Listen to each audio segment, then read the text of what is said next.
বাউল আবুল হোসেন সরকার নিয়ে হাউকা হইতেছে, বামেরা মিছিল বের করেছে, সেখানে আবুল হোসেন সরকার কেন গ্রেপ্তার সেটার জবাব চাইতেছে। শুনেন। আবুল সরকার গ্রেপ্তার কেন? আবুল সরকার গ্রেপ্তার কেন? আবুল সরকার গ্রেপ্তার কেন? তো কেন গ্রেপ্তার করছে এটা তো পুলিশকে জিজ্ঞেস করলেই হয়। হাসিনার পুলিশ তো না, জবাব দিয়ে দিবে। মিছিল করে জবাব চাইতে হবে কেন? আচ্ছা, সে কি বলছে জানেন? শুনিছেন? আচ্ছা, আমরা একটু শুনি কেন গ্রেপ্তার করা হয়েছে, এখানে তার জবাবটা আছে, শুনেন। আর যদি তুমি না থাকে, আল্লাহ এক আল্লাহ হয়, তাহলে দরবার থেকে খেলাফত দিলে দরবারের যে কম পড়ে না, আরো বাড়ে।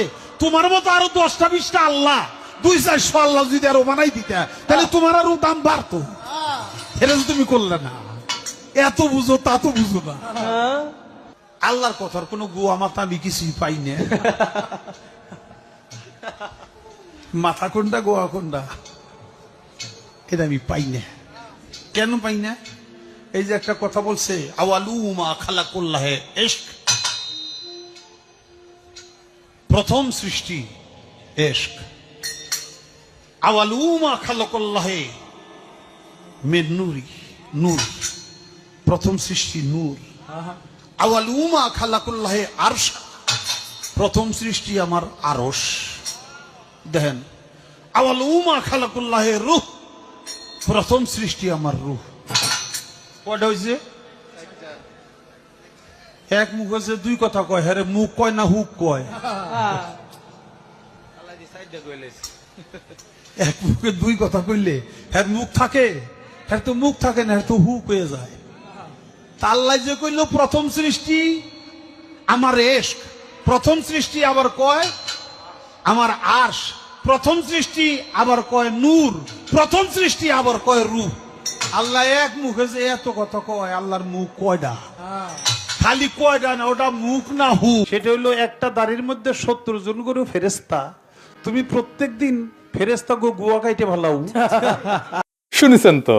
এখন এই বাউলের মুক্তি চাইতেছে, অন্যদের ব্যাপারে কথা নাই। ওইখানে ফরাদ ভাই গেছেন, আপনারা জানেন উনি আমার মুরব্বী আর গুরুজন। উনি ওইখানে গেলে আমরা তো দমে যাই, কিছু কইতে পারি না। ফরাদ ভাই, আপনি নিজেই একটা ইনস্টিটিউট, আপনার ওদের মিছিলে তো যাওয়ার দরকার নাই, তাই না? আপনি একা বক্তব্য দিয়ে প্রতিবাদ করেন। এই সমস্ত গান্ধা বামেদের কাছে যে আপনি দাঁড়াইলে তো মুশকিল আমাদের হয়ে যায়, আমাদের জন্য। ওরা তো আপনাকে কখনো অন করেনি ফরাদ ভাই, করবেও না। হুদাই আপনি ওদের সাথে যাইতেছেন। যাই হোক, ফরাদ ভাই বলছেন যে সব আন্দোলন নাকি আবুল হোসেন ওনার পাশে ছিল। শোনেন ফরাদ ভাইয়ের কথা শোনেন। আবুল সরকার প্রত্যেকটা আন্দোলনের সঙ্গে প্রথম থেকে আমাদের সঙ্গে যুক্ত। তিনি শহীদ মিনারের অনুষ্ঠান থেকে শুরু করে হেন কোনো প্রতিবাদ সভা নাই, এমনকি শাহ আলী দরগায় যখন আপনারা বট গাছ কেটে ফেলেছিলেন, তিনি আমার পাশে ছিলেন।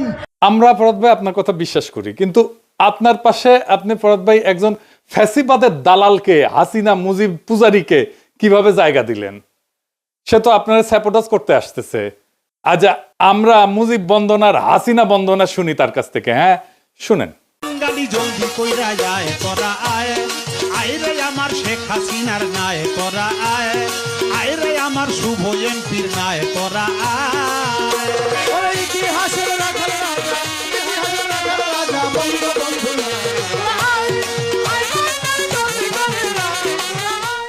বুঝেছেন তো ফরাদ ভাই, যাকে তাকে আশেপাশে জায়গা দিয়েন না। মাঝে মাঝে আপনি এমন কিছু করেন যে আমরা বিভ্রান্ত হইয়া যাই। আপনি ইসকনের চিন্ময়ের সাথে দেখা করছেন, এত খাতির আপনার চিন্ময়ের সাথে, তাদের দাবির পক্ষে দাঁড়াইছেন পর্যন্ত।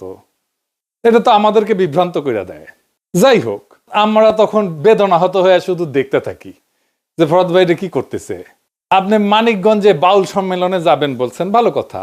আপনি বলছেন আপনিও যাবেন, আপনাকে পেটাইলে পেটাক, এটা কি কথা বললেন ফরাদ ভাই? আপনি এসব কি বলেন ফরাদ ভাই? বাউল সম্মেলন নিয়ে তো কেউ কোনো কিছু বলেও নাই, বাধাও দেয় নাই। আর আপনাকে কেন পেটাবে? বাংলাদেশে কার তো সাহস আছে আপনার গায়ে হাত তুলবে? আপনি বিষয়টাকে এমন ভাবে উপস্থাপন করতেছেন যেন বাংলাদেশের মানুষ বাউল গানের বিরুদ্ধে দাঁড়াইছে। বিষয়টা তো তা না ফরাদ ভাই, মোটেও না। দাঁড়াইছে আপনার ভাষায়, আপনি যেটা সবসময় বলে আসছেন, আপনার ভাষায় খায়া না খায়া আল্লাহ খোদার বিরুদ্ধে কথা বলায়। তা আপনি বলতেছেন যে আবুল হোসেন সরকার ইসলাম অবমাননা করে নাই।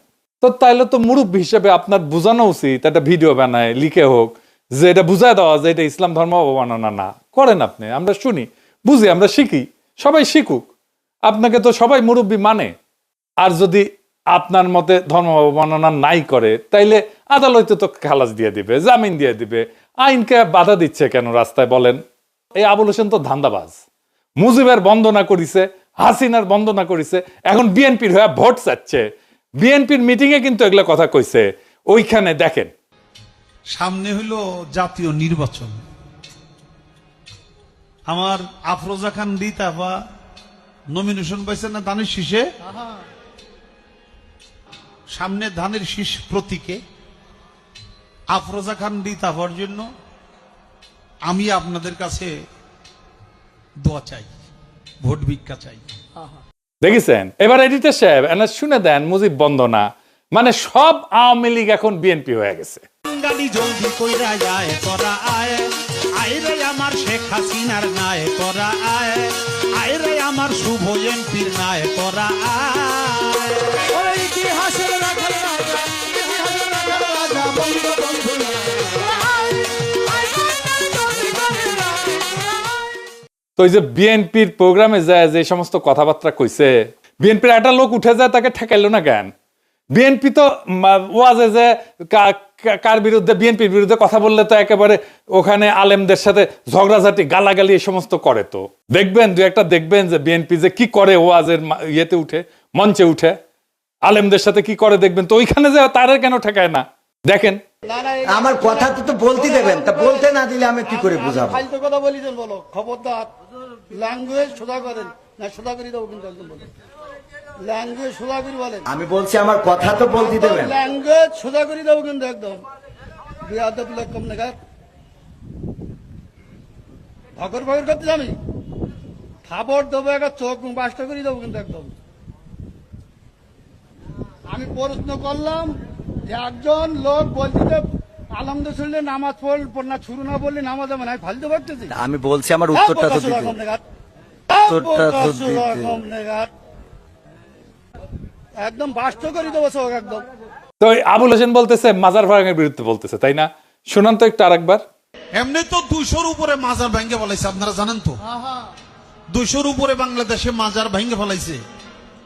এখন একটু বন্ধ হয়েছে। কেন বন্ধ হয়েছে? সামনে যে নির্বাচন, একটু গ্যাপ দেই, নাহলে এখনো যদি মাজার ভাঙতে থাকি তাহলে কিন্তু আর ভোট পাবো না। এই জন্য তারা এখন একটু অব্য দিছে, একটু জিরাইতেছে। নির্বাচন হয়ে গেলে যদি তারা ক্ষমতা যায়, আবার আমাকে বাড়িঘর শুদ্ধ ভাঙ্গা করবো, খালি মাজার না। তো বাংলাদেশে মাজার নিয়ে ঘৃণা উৎপাদন করছে কে? সেকুলারেরা। মাজার ঘৃণার সবচেয়ে বড় কালচারাল অ্যাসেট হচ্ছে সৈয়দ ও আলিউল্লাহ লাল সালু। নাটক হয়েছে, সিনেমা হয়েছে, পাঠ্য হিসাবে পড়ানো হয়েছে। এখন সেকুলাররা মাজার প্রেমী হয়ে গেছে। কি তাজ্জব! মৌলানা আবুল কালাম আজাদের একটা বই আছে উর্দুতে, ঘুবারে খাতির নাম, জেলখানায় বসে এটা লিখেছিল। তো ওইখানে উনি মাজার নিয়ে কিছু কথা বলছেন। এখানে কিন্তু ওনার খুব অরিজিনাল কিছু চিন্তা আছে। উনি বলছেন কবর এবং মাজারকে ধর্মীয় শক্তি হিসেবে দেখার বিরোধিতা করছে মৌলানা আজাদ। উনি বলেন যে ইসলামের মৌলিক বার্তা ছিল তাওহীদ এবং বুদ্ধিবৃত্তি, কিন্তু পরে কিছু মুসলিম সমাজে মৃত ব্যক্তির কবরকে এটার মধ্যস্থতা, বরকত সংগ্রহের স্থান, অলৌকিক শক্তির উৎস বলে গ্রহণ করছে, যা মূলত মূর্তি পূজার আর এক রূপ। তিনি মৌলানা আজাদ এইটাকে ইসলামের বিরুদ্ধে সবচেয়ে বড় বিচ্যুতি হিসেবে দেখছেন। উনি লিখে গেছেন উনি সুফিবাদকে সম্মান করতেন, কিন্তু তার একটা অভিযোগও ছিল। অভিযোগ হচ্ছে সুফিবাদকে মাজার কেন্দ্রিক যাজকতন্ত্রে পরিণত করা হয়েছে। তিনি লিখছেন যে অনেক দরগায় অন্ধভক্তি, করুণার জায়গায় ভয়, যুক্তির বদলে অলৌকিক গল্প, অর্থনৈতিক শোষণ, এই সমস্ত প্রতিষ্ঠা পাইছে। এইগুলোকে উনি সামাজিক রোগ বলছেন ওই বইতে। উনি বলছেন যে দরিদ্র অসহায় মানুষের জীবনের বাস্তব সমস্যার সমাধান খুঁজতে গিয়ে মাজারে আশ্রয় নেয়, এবং মাজারের খাদেম এবং পীরেরা এই দুর্বলতার সুযোগ নিয়ে নিজেদের কর্তৃত্ব জাহির করে। উনি বলছেন যে এই ব্যবস্থা মানুষের আত্মমর্যাদা নষ্ট করে, পরনির্ভরতা বাড়ায়, সামাজিক উন্নয়ন থামায় দেয়। তিনি খুব কষ্ট পেয়ে লিখছেন এখানে, মুসলিম সমাজ যখন কোরআনের জ্ঞান, বুদ্ধি, বিজ্ঞান, দর্শন এসব থেকে দূরে সরে যায়, তখন মাজার কেন্দ্রিক আধ্যাত্মিকতা সমাজের নেতৃত্ব নেয়। উনি একটা টার্ম ইউজ করছিলেন, জ্ঞানহীনতার রাজত্ব, এই মাজার পূজারে উপহাস করছেন। তিনি আরো বলছেন যে অনেক মাজার দরগা এক ধরনের অর্থনৈতিক কেন্দ্র, ক্ষমতার স্থান, স্থানীয় রাজনীতি নিয়ন্ত্রণের যন্ত্র হয়ে পড়ছিল। তিনি মনে করেন যে ইসলামের সত্যিকারের উদ্দেশ্যকে এটা বিকৃত করে দিচ্ছে। একটা খুব চমৎকার কোটেশন আছে এখানে, মানে আমি বাংলা করে বলতেছি, মানুষ অলৌকিকতার পেছনে ছোটে কারণ সে জ্ঞানের আলোয় চোখ খুলতে ভয় পায়। আর সেকুলারদের কাছে মাজার এত গুরুত্বপূর্ণ হয়ে গেল কেন হইলো জানেন? এটার একটা পলিটিক্যাল কারণ আছে, ভূ রাজনৈতিক কারণ আছে। আসেন সেটা একটু দেখি। মাজার হইল Indian soft power, Indian cultural icon, তাই সেকুলাররা এটা রক্ষা করতে চায় যে কোনো ভাবে। বামেরা ঠিক এই কারণেই বাংলাদেশের ইসলামকে পীর আউলিয়ার ইসলাম হিসেবে দেখতে চায়। আপনি দেখবেন মুম্বাইয়ের সিনেমাগুলোতে মুসলমান চরিত্র মানে সে মাজারে যায়, দোয়া পড়ে, সুতা বান্ধে, কাওয়ালি গায়। কেন এইটার পিছনের রাজনীতিটা কি? এই যে মুসলমান মানেই মাজারে যাওয়া স্টেরিওটাইপটা হঠাৎ করে সৃষ্টি হয়নি। এটা একটা ঐতিহাসিক, রাজনৈতিক এবং সাংস্কৃতিক নির্মাণ, যার সূত্র 3টা পর্বে। 1940 থেকে 1950-এর দশক, যেখানে সেকুলার ইন্ডিয়া প্রজেক্টকে তারা বাস্তবায়ন করতেছিল। ভারত রাষ্ট্র নিজেকে সেকুলার দেখাতে চাইছিল। তো হিন্দু মুসলমান ঐক্য দেখানোর সবচেয়ে সহজ ভিজুয়াল প্রতীক কি? মাজার, যেখানে ধর্মীয় মিশ্রণ, সঙ্গীত, লোকবিশ্বাস এগুলোকে রাষ্ট্রীয় ঐক্যের সাংস্কৃতিক আইকন করা যায়। ওই সময় যে সমস্ত মুসলমান চরিত্র সিনেমায় আসতো সেগুলো ছিল সুফির মতো, দরগার খাদেম, কাওয়ালি গায়, দোয়া করে, শান্তি আর প্রেম শেখায়। এইটাই ছিল রাষ্ট্রীয় ন্যারেটিভ। মুসলমান সম্প্রদায় একটা মিস্টিক্যাল, স্পিরিচুয়াল এবং নন পলিটিক্যাল। 1938-এ একটা সিনেমা হয়েছিল ধাত্রীমাতা, দরগা এবং এই মিলনের ভাব নিয়ে। 43 সালে নাজমা বলে আর একটা বিখ্যাত সিনেমা ছিল মুসলিম সমাজের সাংস্কৃতিক আধ্যাত্মিকতা নিয়ে। এখানে মুসলমান মানে কবি, সুফি, অলৌকিক প্রবণ। এরপরে আসে 1960 থেকে 1980 সাল, কাওয়ালির যুগ, বলিউডের বাণিজ্যিক স্টেরিওটাইপ। এই যুগে বলিউড বুঝাইলো যে মাজার, সঙ্গীত এবং কাওয়ালি এটাই হইতেছে হিট ফর্মুলা, ইমোশন, মিউজিক এবং এক্সোটিকনেস। এটাই হচ্ছে মুসলমান পরিচয়। ফলে মুসলমান পরিচয় মানে দরগায় চাদর দেওয়া, কাওয়ালি করা, পীর ফকিরের দোয়া, অলৌকিক সুস্থ হওয়া, সাদা টুপি, আচার আচরণ। এই সময় সবচেয়ে ভূমিকা রাখছে বোম্বাইয়ের ইন্ডাস্ট্রি উর্দুভাষী লেখকেরা, যারা মুসলমানদের নিজস্বতা দেখানোর জন্য সহজ ভিজুয়াল হিসেবে মাজার ব্যবহার করতেন। মাজার কেন্দ্রিক গান এবং সিন, বারসাত কি আকরাত, আমার আকবর অ্যান্টনি 1977 সালে, দরগায় অলৌকিক সুস্থ হওয়া, সুফি গান একটা নতুন ধরনের কালচারাল জানরা তৈরি করলো। এই সময় মুসলমান চরিত্রকে মিস্টিক, অলৌকিক, আবেগী করে ফেলা হইল। এইটা ভারতীয় জাতি নির্মাণের ন্যারেটিভের সাথে মানানসই। মুসলিমরা নন থ্রেটনিং স্পিরিচুয়াল মাইনরিটি। এরপরে আসবে 1990 থেকে 2000 সাল, মিডিয়া এবং পলিটিক্যাল মোমেন্ট। মুসলমান মানে দরগা প্রেম, দোয়া। 1992-এ বাবরি মসজিদ ভাঙা হইলো। তারপরে বলিউডে মুসলমান চরিত্র ফের এই হার্মলেস ভিজুয়ালে ফেরাই নিয়ে যায়। এই সময় মুসলমান চরিত্রকে 3 ভাবে দেখানো হয়: মাজার ভক্ত, প্রেমিক প্রেমিকা, নিরীহ দোয়া করা বুড়া মুসলিম যিনি নায়ককে আশীর্বাদ করেন, কাওয়ালি প্লাস ধর্মীয় মিস্টিক পটভূমি, যা মুসলমান সমাজকে সাংস্কৃতিকভাবে রঙিন কিন্তু রাজনৈতিকভাবে অসক্রিয় দেখায়। যেমন ধরেন ফিজা, রিফিউজি, সাওয়ারিয়া।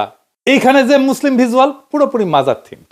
এমনকি যোধা আকবরেও দেখবেন মাজারের দোয়া গ্রহণে, মাজারের দোয়া নেওয়ার দৃশ্য। কেন মুসলমান মানেই মাজার ইন্ডিয়ান কালচারে? কারণ ভারতীয় মূলধারা ইসলামকে সুফি, লোক ধর্মীয় করে প্রদর্শন করতে চায়, পলিটিক্যাল ইসলামকে না। মাজার ছিল নিরাপদ, অবিতর্কিত মুসলিম ইমেজ। রাজনীতির দিক থেকে এটা ছিল মুসলমানদেরকে একটা ডিপলিটিসাইজ, মিস্টিক্যাল কমিউনিটি হিসেবে উপস্থাপনের প্রকল্প। আর বলিউডের কাছে ছিল ভিজুয়াল শর্ট হ্যান্ড। এটাই মুসলিম চরিত্রের সাংস্কৃতিক মার্কার। তার মানে মাজার কেন্দ্রিক যে মুসলিম ইমেজ আসলে একটা নিয়ন্ত্রিত উপস্থাপন। এটা মুসলিম সমাজের বাস্তব বৈচিত্র্য মুছে দিয়া তার সফট, মিউজিক লাভিং, স্পিরিচুয়াল, নন থ্রেটেনিং মাইনরিটি হিসেবে উপস্থাপন করে। এখন আসেন বাংলাদেশের সাধারণ মানুষ ধর্ম অবমাননার প্রতিক্রিয়া কেন দেখাবে?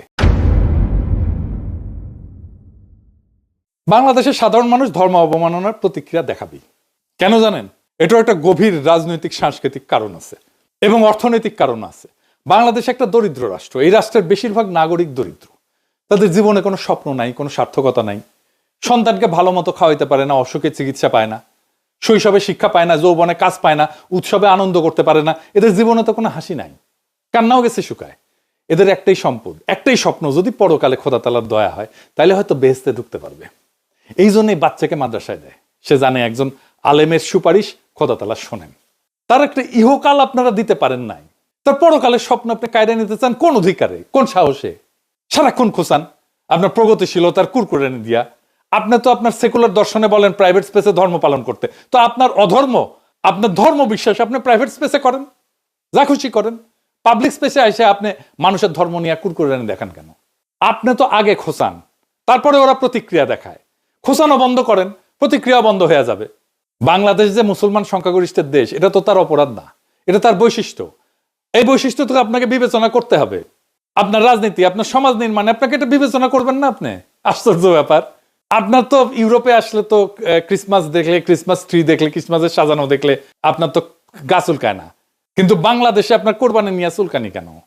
নামাজ নিয়ে চুলকানি কেন? মসজিদে আজান নিয়ে চুলকানি কেন? হিজাব নিয়ে চুলকানি কেন? পাইছেনটা কি?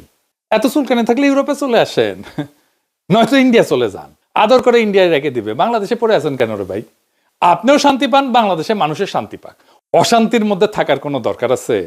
বাংলাদেশকে যদি সত্যিকার অর্থে শান্তিপূর্ণ একটা সমৃদ্ধশালী রাষ্ট্র হিসাবে তৈরি করতে চান, ইনসাফপূর্ণ রাষ্ট্র হিসাবে তৈরি করতে চান, তাহলে আপনাদের এই কুরকুরানি বন্ধ করতে হবে, ইসলাম বিদ্বেষ বন্ধ করতে হবে। তাছাড়া বাংলাদেশ কখনো শান্ত হবে না। এই সহজ সত্যটা মনে রাখবেন, তাহলেই আগামীর বাংলাদেশ আপনি ঠিকঠাক গড়তে পারবেন। সেই বাংলাদেশ গড়ার অপেক্ষায় থাকলাম। ইনকিলাব জিন্দাবাদ।